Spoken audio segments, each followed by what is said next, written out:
After 14 years, Warner Robins police reopened the murder case of a man shot outside his apartment. It's the first in a series of cold cases that they're going to look into.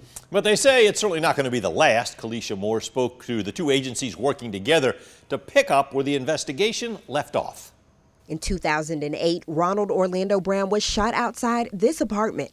Warner Robins police say Brown struggled with two men who tried to rob him. They left him lying in the parking lot, and he later died. And one of the bad guys dropped his hat, which is the hat that's placed on our Facebook page.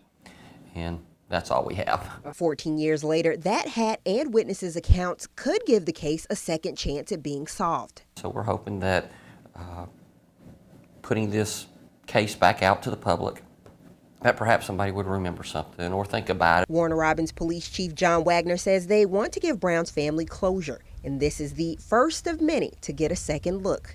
We want to make sure that these cases are always at the tip so that we can clear them, not only for the victim, but also for the families. Houston County's acting DA William Kendall says he and Assistant Police Chief Chris Rooks worked together on the idea.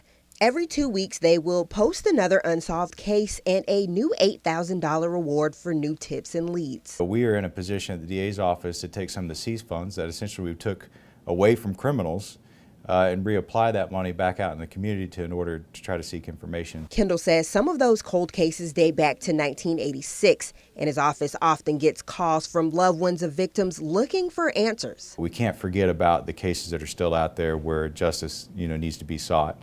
Where we still have victims and family members of victims who are still owed, our duty as prosecutors and as law enforcement. In Warner Robins, Kalisha Moore, 13 WMAZ News.